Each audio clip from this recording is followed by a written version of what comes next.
All right, we want to bring in now the man at the very center of this last week's news cycle, Donald Trump, who joins us by phone. Mr. Trump, you there? Good morning. Good morning. Yeah. Now, I want to start with something that's breaking. In the last hour, we have a new poll of polls, an aggregation of national polls in the presidential race. And as of right now, you are leading the Republican field. Again, this is an average of a bunch of different polls. You're at 13.6%. Jeb Bush in the number 2 spot, slightly below at 13.3. What's your reaction to that? Well, it's an honor, but it's a long, long race. And, you know, I'm being hit from every side. I'm just trying to make America great again. I didn't need to do this. I wanted to do it because I see what's going on in the country. And I've always said if you're a successful person, it's very hard to run for office because they come at you at all different sides. And even if everyone loves you, you have 40% of the people that hate you. So that's not a good thing for a business. But, you know, my business is very powerful, very strong. And, you know, I'm just wanting to do it. I just have to do it because our country is in very, very serious trouble, Tucker, and we have to do something about it. So let me be the one. Well, Donald, you've been criticized this week pretty heavily, and not just from NBC and others, but some of your Republican counterparts, most notably, most recently, Senator Marco Rubio criticizing your comments on immigration. And then yesterday, what unfolded in San Francisco was tragic, and you were speaking out about this. What happened in San Francisco yesterday sort of underlines what you've been saying all week. An illegal immigrant allegedly has shot and killed a woman, 32 years old, at the Embarcadero down there in San Francisco, a very popular tourist attraction in San Francisco. There she is, Catherine Steinel. She was shot in broad daylight, and here's some surveillance video. The man who shot her was an illegal immigrant, allegedly. He's been deported 5 times and 7 felony convictions. He says he was just down there with an illegal handgun shooting at seals. What do you think about this? Well, I think it's so sad. An incredible young woman shot right in front of her father. Her father was standing there watching. I saw the brother today, and, you know, you can never be the same when a thing like that happens. Never, no matter what happens, you can never be the same. And this is something that should have never taken place. He was sent out of the country many times. He was a violent person. And we have many cases like this. You know, nobody wants to talk about it. It seems like I'm sort of the whipping post because I bring it up. And I don't understand whether you're liberal, whether you're conservative, whether you're Republican, Democrat. Why wouldn't you talk about a problem? There's tremendous crime, and it's the, you know, illegal immigration is just incredible. And, you know, you talk about terrorism and the terrorists, they're going to come in from the southern border, too, because it's the easiest thing. You just walk right in. What's going on in the country is incredible. And you would think that no matter where you are in terms of party affiliation, you'd want to do something about this. But the crime is raging. It's raging, and it's violent, and people don't want to even talk about it. And if you talk about it, you're a racist.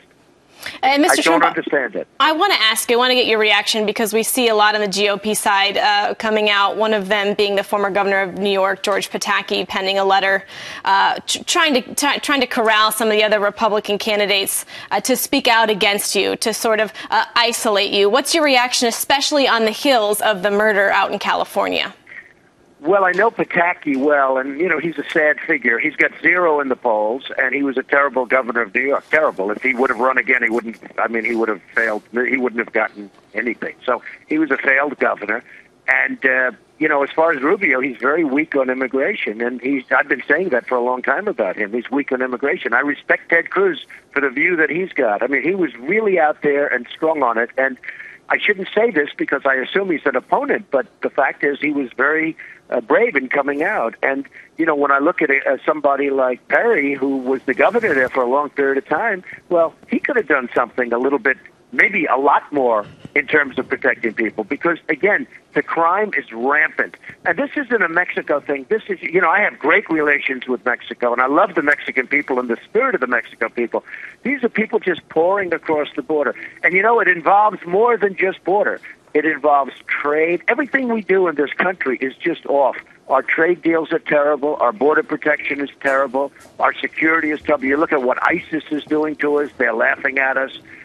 You know, do we have victories anymore in our country? And the answer is really no. So you've been hammered over your comments, as Clayton suggested. The mayor of New York went after you, said he's going to review your contracts with the city. NBC dropped you. You've had problems with the pageants, and now NASCAR is going after you, too. You've got to be losing money because of what you said.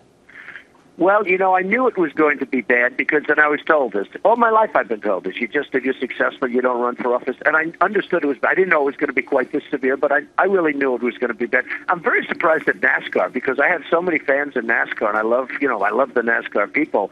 And I'm a little surprised at NASCAR, to be honest with you. But, I have properties in the best locations. The property you're talking about in the case of NASCAR is Trump National Doral, which is probably the top resort, one of the top resorts in the world.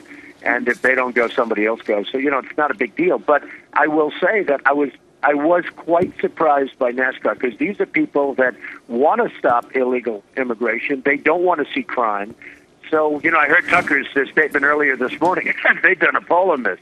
And frankly, right. I think they made a mistake, but that's okay. I promise you we will get somebody else to replace them in the ballroom that night. Donald, I want to get your take on a question that's been floated around. I've heard from a lot of conservatives who've said this, that they like your straight talk, but they're curious what your end game is with this presidential run. Some have said and suggested that you're doing it just for brand recognition, that you're not actually wanting to get to the White House. What do you say to the critics who say Trump just wants to embolden his own brand? Well, it's very simple. I'm doing it for one reason, to make our country great again, to make this country great. We're not great. We owe $18 trillion. It's going up rapidly. It's very soon going to be at $21 trillion. That's a bad number. And $24 trillion is like the point of no return. We've become a big, fat version of Greece. And we have such tremendous potential. We have to do it quickly because we can't continue to go like this. But our country has such tremendous untapped potential. And, for the people that say I'm doing it for my brand, this isn't good for my brand. I think it's bad for my brand. I don't care. Maybe I'm leading in polls, but this is certainly not good. I lose customers. I lose people. I had one of the top shows on television, The Apprentice, and I decided not to do it because I wanted to do this. I mean, who gives up a top show? Plus, I give up hundreds of millions of dollars with deals where I'm doing this. And then you hear about a NASCAR, and you hear about an NBC, and you hear about, different people that drop Trump because Trump wants safety in the United States. I mean, if you think of it, what am I doing? I say, let's make our country safe. And people are offended. It's incredible to me. And Mr. Trump, you talk about a lot of these losses and people speaking out against you, but we did have earlier in the show Jamil Shah, whose son was murdered by an illegal immigrant, and says that you're absolutely right. I want you to take a listen at this and then get your reaction. Everyone is illegal alien lovers right now, That's what Donald Trump was talking about, and they called him a liar.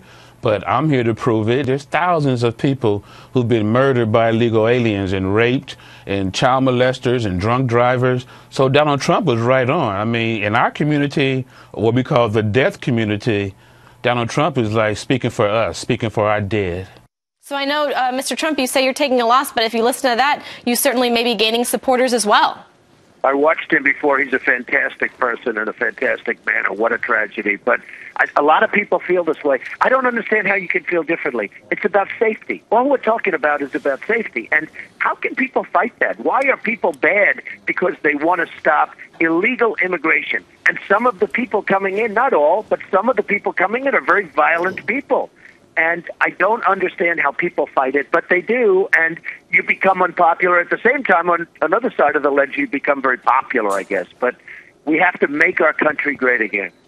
Donald Trump joining us live. And answering his critics this morning, Donald. Appreciate it. Thanks a lot for calling in. Thanks, Donald. Thank you very much. Thank you.